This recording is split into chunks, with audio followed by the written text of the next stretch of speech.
여러분 안녕하세요. 3월 11일 여의도 펀드매니TV 금주시장 전문 및 투자자를 한번 시작해 보도록 하겠습니다. 여러분 좋은 주말입니다. 주말 오후인데 잘 지내고 계십니까? 네, 저는 하루 토요일이니까 좀 많이 쉬고 자고 모처럼 백화점에 가서 또 어떤 제품들이 유행을 하는지 이런 것도 좀 보고 그렇게 보냈습니다. 토요일 아침에 끝난 미국 주식시장이 조정의 모습을 보였죠. 굉장히 마음이 좀 부담스러운데 특히 우리가 사랑하는 반도체 업종들이 많은 조정을 보이면서 이번 주에는 우리가 좀 조정 속에 들어가는 게 아닌가 그런 또 두려움이 있긴 한데 일단은 단기 조정에 대해서는 대비를 좀 해야 될 것 같다 이런 생각이 들고, 두 번째는 그럼 조정이 나타났을 때 어떤 종목으로 순환매가 돌 것인가, 반드시 순환매가 돌 건데 어떤 종목으로 돌 것인가. 그래서 이번 주는 단기 조정이라는 단어와 순환매라는 이 단어, 이 두 가지가 주초 우리들에게 굉장히 중요한 두 개의 키워드다 이렇게 봐야 될 것 같아요. 그러면 다시 한번 이걸 더 확장해서 생각을 해보면 단기 조정을 견딜 것이냐, 두 번째 팔고 이익을 실현할 것이냐, 이 두 가지인데 여기에 대한 여러분의 생각도 좀 필요하고 또 제 생각도 좀 말씀을 해드리겠습니다. 두 번째, 순환매가 돈다면 어느 업종으로 돌까? 이 부분이 이제 가장 또 우리의 관심사죠. 일단 여러 종목들이 생각이 나는데 뒷부분에서 제가 한번 또 설명을 하고 제 생각을 또 이야기를 해야 여러분들이 투자 판단을 하는데 도움이 될 것 같습니다. 오늘은 약간 긴 시간 동안 이게 좀 녹음이 될 것 같은데 여러분들의 인내를 보시고 틀어놓고 주무시는데 빠른 배속으로 보십시오. 1.5배, 1.7배로 놓고 보시는 분도 계신데 그렇게 보시기 바랍니다. 네, 여의도 펀드매니TV 금주시장 전문 및 투자 전략 출발합니다. 구독, 좋아요 많이 눌러주십시오. 지난 금요일날 다우는 0.18, 제가 잘 때만 해도 우리 금요일 저녁에 봤을 때 이렇게 해서 충분히 올라가겠다 생각을 했는데 장 시장가면서 바로 거꾸러지는 모습, 나스닥도 마찬가지죠. 이렇게 올라가다 이렇게 엔비디아도 3-4% 올라가다 무너지는 모습, 이런 모습이 나타났습니다. 이렇게 된다는 것은 초반기에는 좋았다가 막판에 무너졌다는 것은 주말 효과로 이익 실현이 났었다. 이익 실현이 일단 첫 번째 떠오르는 단어죠. 이익 실현. 이익 실현 다음에는 항상 뭐가 따라죠? 고평가, 고밸류. 이 두 가지 단어가 항상 쌍으로 다닙니다. 이걸 과연 우리가 이기고 지속적으로 투자를 해야 될지, 아니면 팔고 좀 줄여야 될지, 새로운 무엇으로 또 눈을 좀 돌려야 될지, 머리가 복잡한 주말인데 이 부분을 잘 정리하고 우리 새로운 한 주를 맞이해야 될 것 같아요. 자, 하락 이유는 당연히 기술주, 반도체주 중심으로 뭐가 들렸다? 결국 밸류에이션, 고밸류에이션의 상황에 닥쳤다. 특히 엔비디아가 올해 한 77%, 올해만 1월 1일부터 지금 77%나 상승을 했는데 이 고밸류에이션에 붙은 건 사실이죠. 현재 우리 엔비디아가 퍼가 71배이고 가격이 875달러 올라가다 빠졌는데 920달러까지 가다가 이 퍼는 나중에 35배에서 30배까지 25년이 내려오죠. 35배까지. 이건 이제 고밸류에이션이 아닌데 현재 단기적으로 봐서는 고밸류에이션으로 평가를 하는 부분이 있는데 저는 엔비디아는 일단 1000달러까지는 한번 찍을 것 같다. 네, 기다려야 되는 거죠. 그래서 2분기 실적 4월에 아마 나올 것 같은데 4월에 나오면 1월에 나왔고 4월에 나오는데 그때가 가장 아주 중요한 높이를 찍을 것이다. 셀인 메이가 저의 전략인데 5월 초까지 이 전략 엔비디아 실적 발표가 더 한 번 나오고 확 뜰 때 그때가 이제 팔 때다. 이때인데 아직까지도 한 번 더 먹을 수 있는 타임은 남았다. 걱정하지 마시라. 엔비디아는 1000달러까지 끝을 보자. 이게 제 전략이죠. 첫 번째는 고평가에 대한 영향은 종목에 따라 다를 수 있지만 엔비디아만 보면 고평가는 아니다. 한 번 더 지금 엔비디아는 전체 시장은 7분응선을 넘어가고 있는데 엔비디아는 8분응선을 앞서 넘어가고 있다. 그렇지만 4월 달에 실적 발표 1분기 실적이 있기 때문에 한 번 더 올라갈 때 그때가 바로 매도 타이밍이다. 아직은 아니다. 참고 있자. 이게 이제 첫 번째 목표이고 제가 드리는 이야기이고, 두 번째, 이번 주에는 인플레이션에 관한 지표가 발표되죠. 12일과 14일에 각각 물가지표가 발표가 되고 있습니다. CPI하고 PPI가 발표가 되는데 12일에 우리나라는 13일이 되겠죠. CPI가 발표되고 14일에는 생산자 물가 PPI가 발표되는데 지난달 공개된 1월 CPI, PPI는 전년 동월비 기준으로 인플레이션 두란을 확인했지만 전월비라는 예상을 넘는 상승세를 보여 투자 심리를 위축시키고 주가 지수를 하강으로 몰고 간 바가 있다. 생각보다도 강했다는 거죠. 물가가 높았다는 거죠. 제롬 파월 연준 의장이 6일과 7일 하원 금융서비스위원회, 상원은행위원회 출석에 인플레이션이 하강하고 있다면서 연내 금리 인하 기조에는 이상이 없다고 밝힌 터라 인플레이션 지표에 대한 관심이 이전에 비해 약화되긴 했지만 시장 흐름을 좌우할 수 있는 핵심 변수란 점은 달라지지 않았다. 네. 여전히 12일과 14일, 특히 12일 날 발표된 CPI가 가장 중요하다. 이코노미스트는 1월에 비해서 2월 CPI가 소폭 더 올라갈 것으로 보고 있다. 1월 0.3% 상승률보다 0.1%, 0.4%, MOM으로 0.4%를 상승할 것으로 추산이 되고 있다. 전년비 YOY는 3.1% 동일한 상승률을 보일 것이다. YOY는 지난 작년과 비슷하고 MOM으로는 올라가는 0.3이었는데 0.4로 올라갈 것이다. 이것이 중요하죠. 그러나 연준이 관심을 갖는 근원 CPI는 전월이 0.3%, 전년도 YOY가 0.3% 올라왔는데 이번 달은 상승률은 이렇게 연준이 관심 근원 CPI는 1월에 0.4, MOM으로 0.4, YOY로 3.9%였는데 이번 달은 0.3, 그 다음에 3.8로 살짝 하락하는 그런 모습이 나타날 것이다. 그래서 연준이 관심을 갖는 그런 CPI는 살짝 낮아지는 모습이 시장에서 전망이 되고 있다. 이게 핵심이죠. 디스인플레이션의 트렌드는 그대로인데 어떤 속도나 내려가는 속도는 아직까지 문제는 있지만 우려할 수준은 아니다라고 봐야 될 것 같아요. 자, 다시 한번 정리를 해보면 CPI는 YOY로 지난달에 3.1이었다. 이번 달도 3.1로 움직이지는 않을 것 같다. 다음은 미국의 중앙은행이 FRB가 중시하는 코어 CPI는 에너지와 식품 가격을 제외한 코어 CPI는 YOY로 지난달에 3.9였는데 이번 달에는 3.8로 살짝 하락할 이 가능성이 있어 보인다. 따라서 디스인플레이션의 트렌드는 확실하다. 하지만 생각만큼 그렇게 기대감이 많이 시장에 반영되진 하진 않을 것이다. 그러나 파웰이 이미 상하원 금융서비스위원회에서 이야기를 했듯이 언젠가는 금리를 내려야 된다는 가정과 기대감을 펌프질을 했기 때문에 시장에서 소비자 물가지수는 단기적으로 출렁출렁하지만 시장의 변동을 익힐 만한 그러한 요인은 아니다. 시장에는 중립적이다라고 봐야 될 것 같다. 이렇게 정리를 해볼 수 있습니다. 자, 그러면 방금 지난 토요일 아침에 끝난 미국의 주식시장을 분석하는데 두 가지 요인이 나타났다. 하나는 과열에 대한 단기 매도가 나타났고 또 하나는 밸류에이션에 대한 두려움이 있다. 이 두 가지를 이야기를 한 거죠. 그리고 이번 주에는 CPI가 발표가 된다. CPI가 시장에서 중립적으로 나올 것이다. 생각만큼 크게 오르지도 크게 내리지도 않는 뉴트럴한 상황이다. 이렇게 일단 가정을 깔고 그러면 첫 번째 주제로 지금이 정말 과열인가? 과열에 대한 지표를 쭉 한번 보고 또 과열이 아니면 왜 또 과열이 아닌가? 이 두 가지 논리를 가지고 한번 여러분들에게 접근을 해보도록 하겠습니다. 지금이 과열인가? 이 주제부터 한번 답을 해보도록 하겠습니다. 미래에셋의 김석한 연구위원이 이제 금요일 아침에 이야기 써놓은 건데, 목요일 아침 최근 4개월 동안 주가 등락률이 플러스 마이너스 20%에 도달을 하면 주요 변곡점이 됐다. 지금 20%에 도달을 했다는 거죠. 뭔가 주가의 변동성 자체에서 방향성을 틀 수 있는 그러한 모습, S&P 500 기준으로 과거에도 등락률이 20%를 위로 아래로 넘어가면 항상 변화가 있었다. 특히 많이 올라왔을 때, 등락률이 높았을 때 이렇게 변화가 있고 주가가 내려갔다는 이야기를 지금 하고 있는데 지금 그 20%의 트리거 포인트에 도달을 했다. 이런 부분은 약간 고평가를 이야기를 하는 거죠. 근데 여러분 중에서 주가 등락률을 모르신 분은 안 계시겠죠. ADR이라고 그러잖아요. 네, 상승 비율분의 하락 비율. 얼마나 주가가 많이 오른 종목이 많았느냐 이 이야기를 하는 거죠.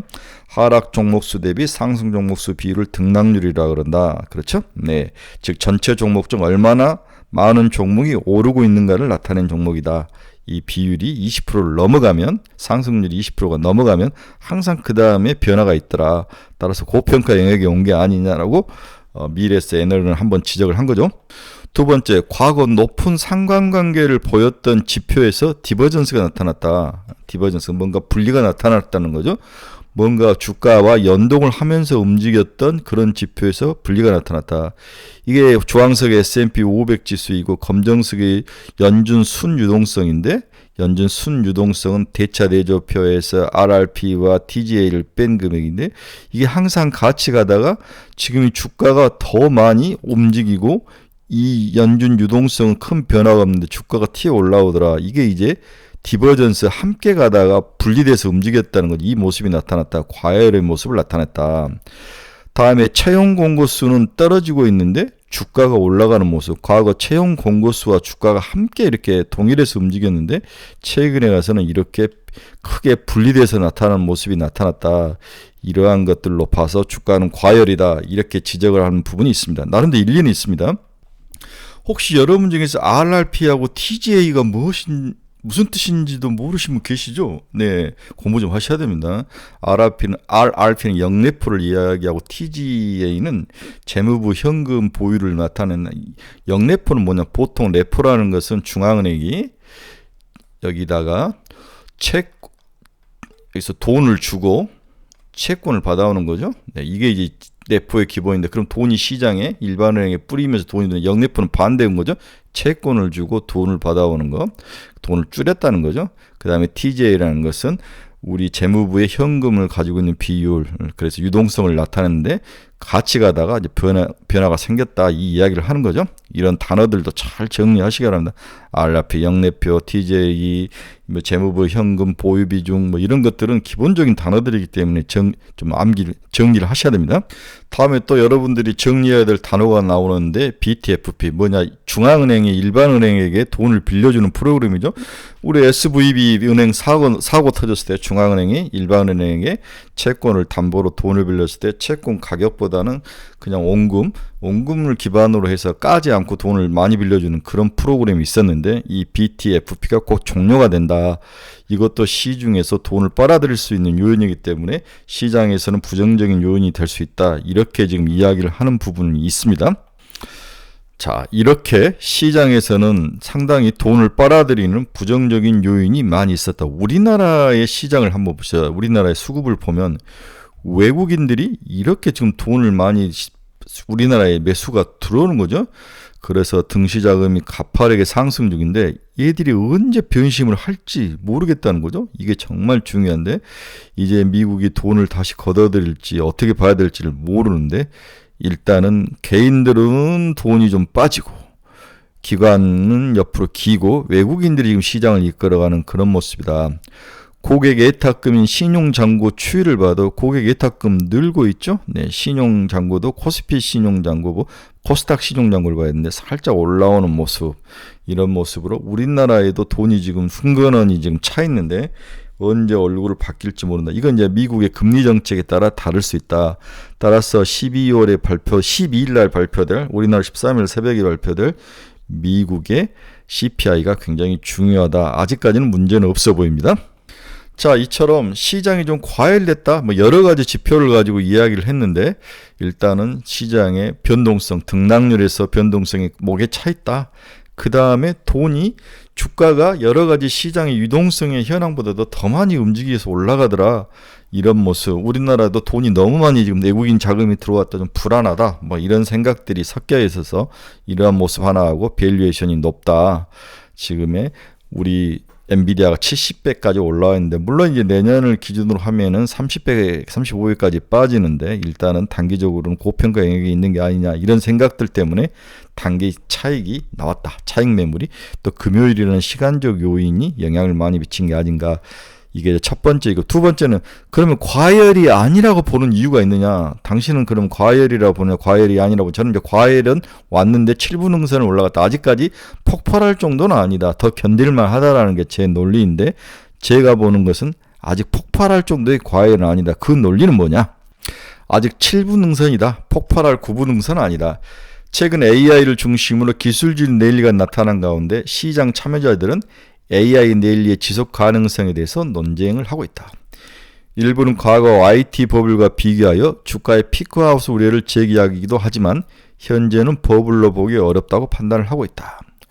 나스닥의 저점 대비 상승률을 MDU라 하는데 저점 대비 얼마나 올랐는가 살펴보면 IT 버블 시대나 코로나19 초기에 100%를 넘어섰지만 현재는 40% 수준으로 역사적으로 플러스 마이너스 표준 편차 이내에서 움직인다. 시그마 원 정도의 표준 스탠다드 디비에이션 원 정도에서 움직인다. 과거 IT 버블이나 코로나 시대는 저점에서 고점까지 100%나 올랐는데 지금은 저점 대비 40%밖에 오른 게 아니다. 나스닥을 기준으로 한 거죠. 그래서 아직 고평가는 아니다. 물론 고평가는 됐는데 7분 응선이지 9분 응선은 아니다. 밸류에이션을 살펴보도록 대표적인 엔비디아는 작년 7월 퍼가 247배까지 오르기도 했지만 현재는 74배까지 하락을 했다. 71배죠.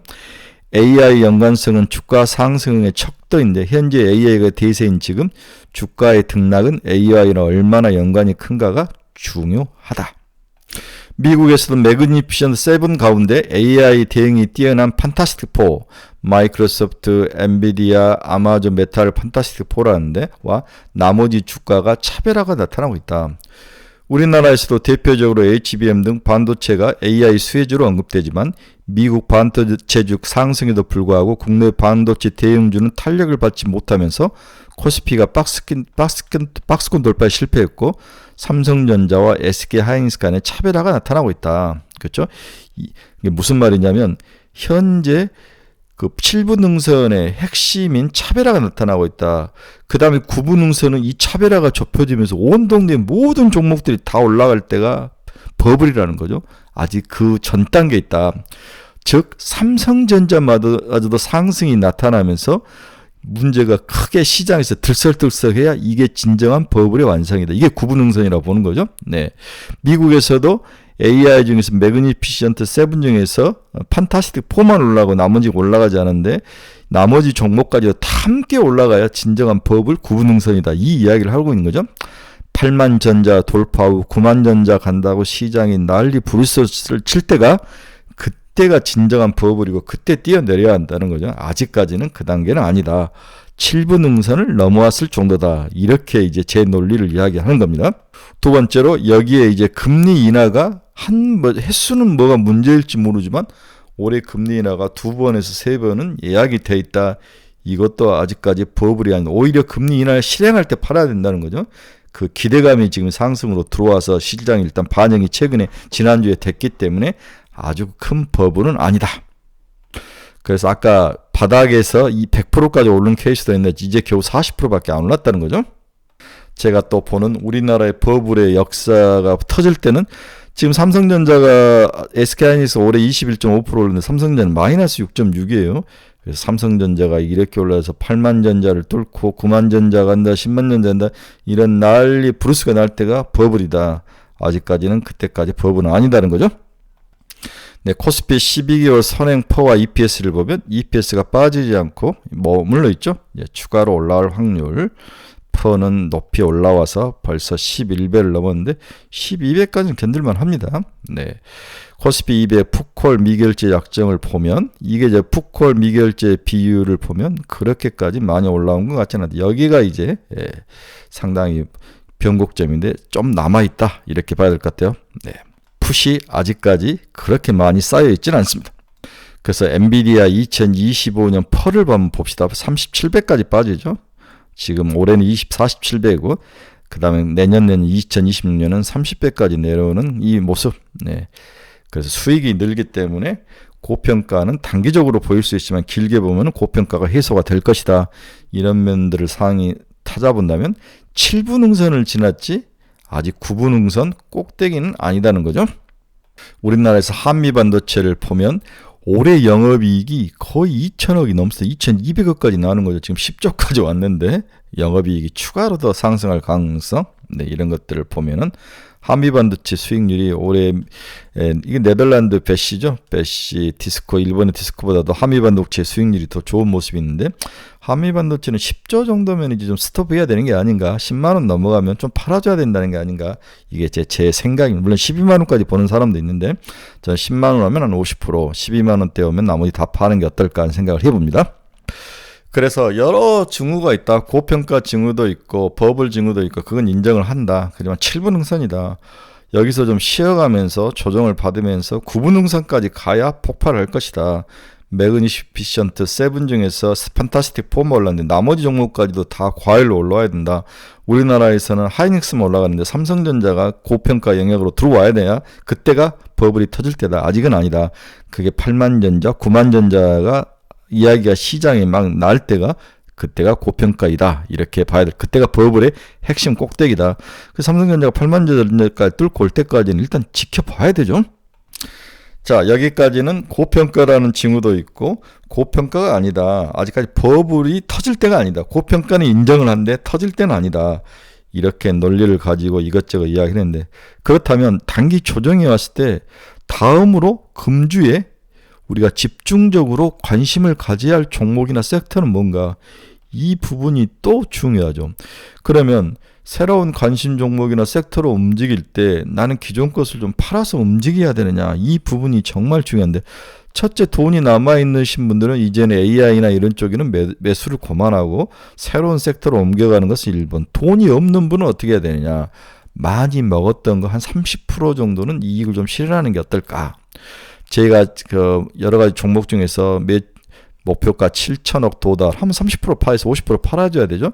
1조 도달하는 것들도 팔아주고 이걸 가지고 금주의 새로운 감신 종목으로 좀 옮겨가는 것은 해볼만 하다. 이게 일단 결론이죠. 그러면 목표 가격이 더 도달하지 않고 어중간에 있는 사람들은 어떻게 해야 되느냐. 그런 사람들은 할 수 없으나 이 딱 악물고 참고 견뎌야 됩니다.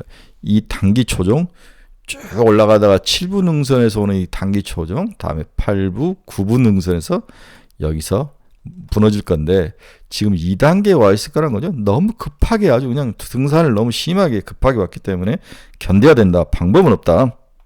자, 새로운 테마는 전력기기를 한번 들고 싶다.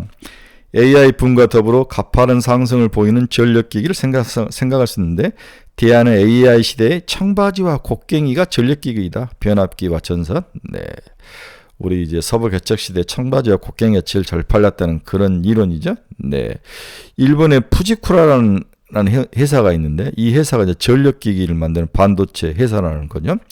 전력기기는 AI, 전기차와 노후화된 전력망 교체, 탄소 중립 등 굵직한 이슈들 여기에 앨런 머스크까지 언급을 했죠. 바이든 행정부가 들어오든 트럼프 행정부가 들어오든 전력기기에 대해서는 인프라 구축을 할 것이다. 이렇게 양수 겸장인 섹터는 찾기 힘들죠. 일본의 후지쿠라라는 회사가 이렇게 주가가 많이 올랐습니다. 거의 1000엔에 있던 것이 1971엔까지 올라서 거의 한 배가 100%가 오른 거죠. 이런 것을 보면 우리나라의 재룡전기 뭐 이런 종목들은 추가로 더 가지고 있어야 된다. 재룡전기 강력히 추천합니다. 그래서 국내 변압기도 엔비디아만큼 상승률이 높았다. 이렇게 볼 수 있는데 추가로 상승할 수 있는 것은 엔비디아보다는 변압기 시장이다. 바이든이 이기든 트럼프가 이기든 변압기 시장에 대한 것은 양수 겸장이다. 이게 이제 단순하게 보면은 좋은 투자 포인트죠. 두 번째 섹터는 여러분들이 기계에 못이 박도록 들긴 전고체 배터리입니다. 네, 삼성 SDI 가장 좋아합니다.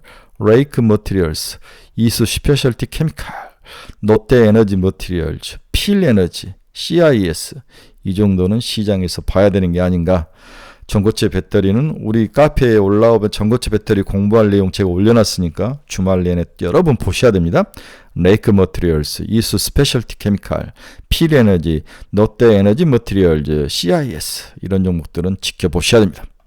그 삼성의 시대에는 전고체 배터리 선두주자로 나타났죠. 네, 사셔야 됩니다. 세계 최초로 리터당 900W의 전고체 배터리 양산 준비 로드맵을 공개했다. 468 배터리도 있고 2025년 양산 예정. 2170 배터리 대비해서 용량은 5배, 출력은 6배. CTP 배터리 셀트팩이죠. 네, 셀트팩.